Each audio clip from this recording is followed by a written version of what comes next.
right? And this is, I've spent quite a bit of time, and I'm a new academic. I'm relatively young. I just graduated, so I got a lot of work to do.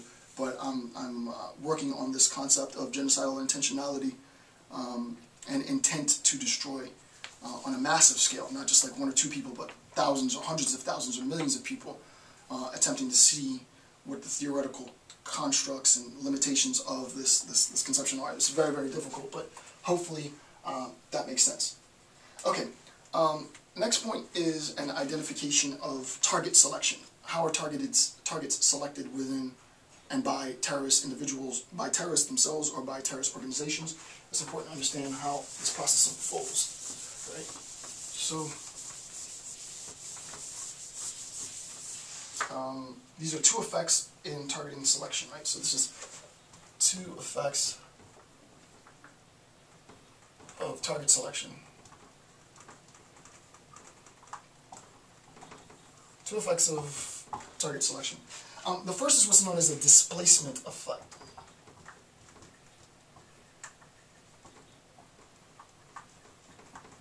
Right? The first is what's known as displacement effect.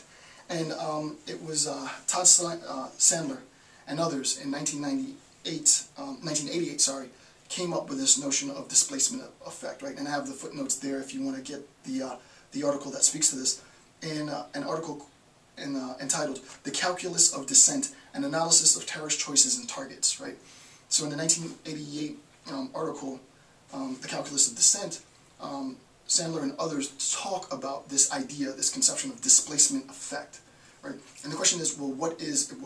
We'll return to this concept of displacement effect as a very technical concept later in the discussion. The question is, what is the displacement effect?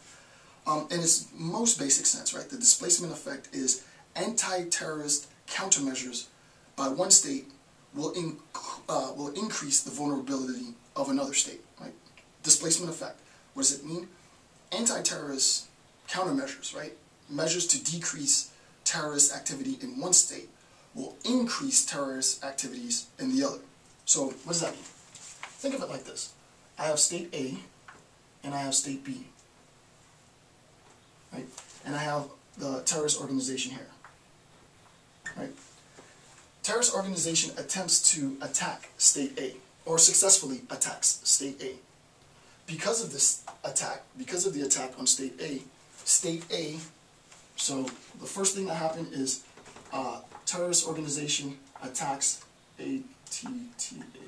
attacks state A, right?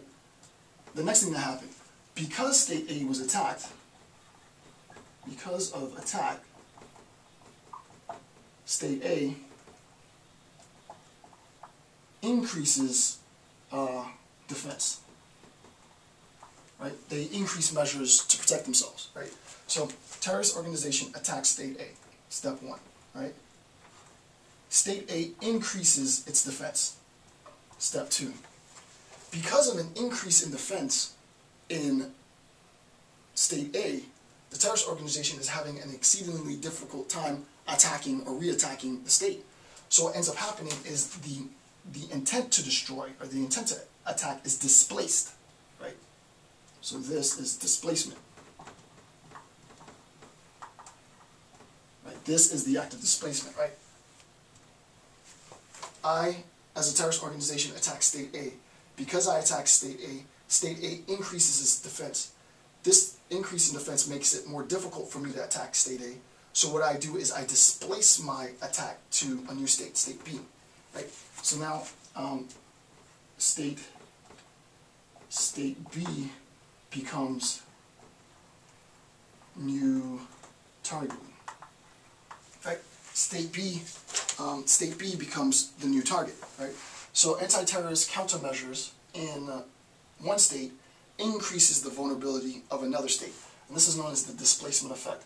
Obviously, post September 11th, England was attacked, Spain was attacked, and so on, right? It's the security within the United States post 9/11 obviously was increased, because now American citizens, national security affairs, federal government was more sensitive, obviously, to security vulnerabilities, right? Especially TSA security or traffic vulnerabilities and so on, right? So vulnerabilities were heightened, and what you end up doing internally is you secure those vulnerabilities. You find out where the vulnerabilities exist and you increase security. This increase in security makes it more difficult for the terrorist organization to construct a second attack. What the terrorist organization does then is it displaces its focus to a new state, and now this state becomes vulnerable. This state increases its security, which displaces it yet again, and yet again, yet again, and so on, right? So this idea of displacement is a consequence, right? This is a consequence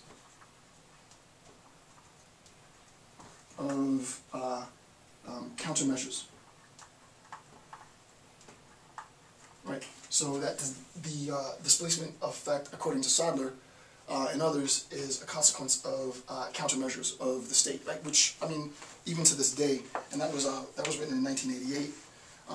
Even to this day, I think that still holds true. Another reason why I wanted to use this book in analyzing international war and terrorism is that despite some of the examples and the citations are a bit dated now. I mean, it's 2011 now, and the citations go back to 1988. The foresight, especially in a pre-9/11 state, of the authors, for me, give the authors that much more credibility, right? The fact that you can write about this in 1988, prior to 2001 September 11th attacks, for me as an analyst gives the authors more credibility, which is why I selected the book, and which is why I'm teaching from it.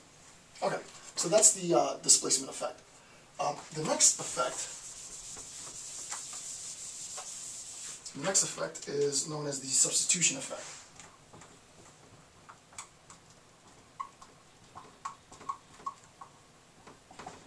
The next effect is known as the substitution effect. And the idea of the substitution effect comes from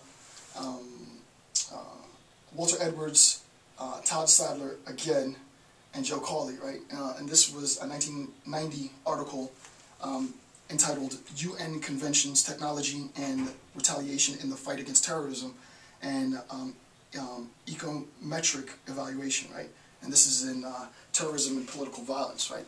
So it was a 1990 article that was published, and it talks about the substitution effect. So obviously the Sadler and others article came first, right? The notion of the displacement effect arises in 1988, and then in 1990, 2 years later, we have the introduction or the expansion on the concept of the substitution effect. And the question is, well, what is the substitution effect?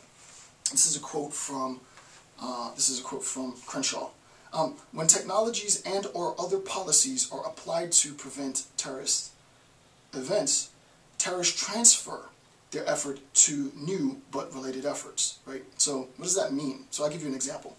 The installation of metal detectors will lead to a decrease in airplane hijackings, but will also lead to an increase in kidnappings and assassinations.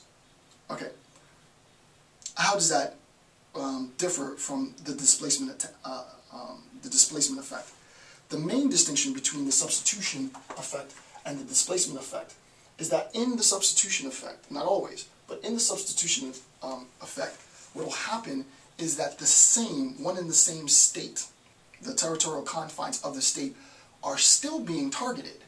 What has happened is the form of attack has changed. So we'll say this is displacement effect and this is substitution effect.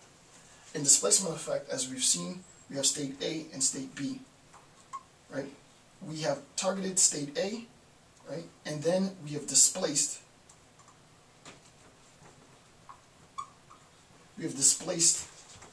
our intention to attack to an entirely new state. So this is the displacement effect, right?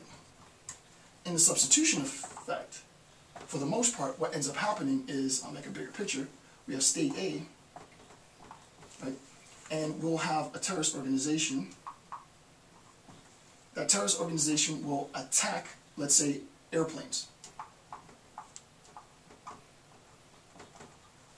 right? It'll attack airplanes. The state recognizes the vulnerability that it has to airplanes and increases security for airplanes. the increased security for airplanes, TSA stuff, makes it more difficult for the terrorist organization to re-attack airplanes. So what the terrorist organization then does is it shifts its focus, let's say from airplanes to kidnappings. Right? The same state is being attacked, unlike the displacement where a new state is being attacked. What has happened is that we've shifted, right? The shift here is to a new state. The shift here is to a new form of attack, right? And this is substitution.